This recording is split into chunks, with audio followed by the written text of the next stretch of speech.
Baadiyyaa biyya koo ganda dhalootaa koo baadiyyaa biyya koo ganda dhalootaa koo sirraa fagaadhollee carraa jiruutiin siin dagaadhu aniyaa.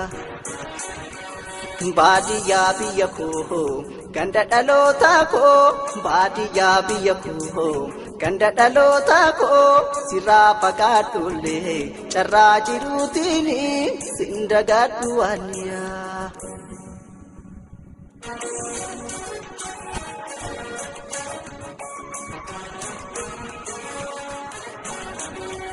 Gandiyaa kakilee abaabilee kiyyaa na dura mul'ata een warra kiyyaa.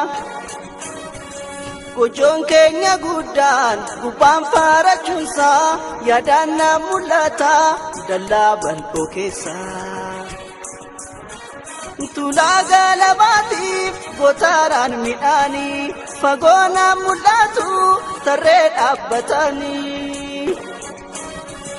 Oyruun karaa maddii asheenni masnoota ililliin daraaree na dura mul'ata baddeessaaf kurkuraan na dura mul'ata.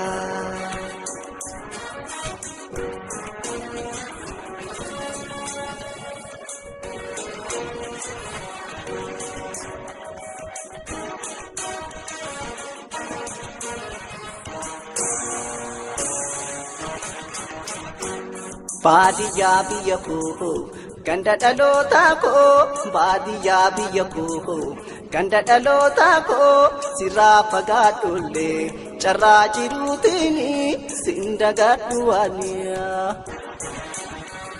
Baadiyyaa biyya koo ganda dhalootaa koo baadiyyaa biyya koo ganda dhalootaa koo sirraa fagaadhollee carraa jiruutiin siin dagaadhu aniyaa.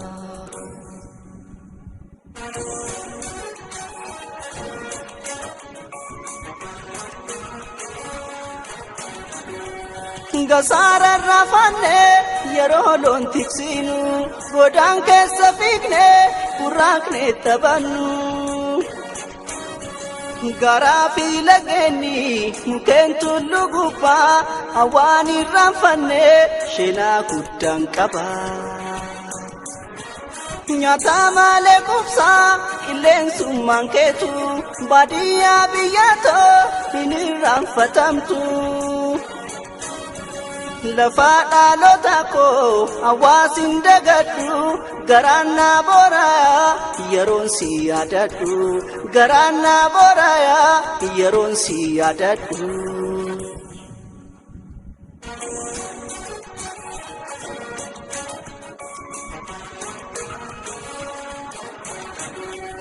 Jiraataan magaalaa hunduu ilmi namaa gugurri jalqabaa hundeen baadiyyummaa. Baadiyyaa biyyatoo haadhaa nama hundaa hin irraanfatamtu sheenaa keetu guddaa. Biyyee handhuraa koo biyyatoo baadiyyaa jireenyi ilma namaa sumarratti hundaayaa. Magaalaan nagalchuus midhaaniif bishaanii baadiyyaa biyyatoo siin dagadhu ani. Baadiyyummaa kiyyaa ittiin boona'ani baadiyyummaa kiyyaa ittiin boona'ani baadiyyummaa kiyyaa ittiin boona'ani baadiyyummaa kiyyaa ittiin boona'ani baadiyyummaa kiyyaa ittiin boona'ani.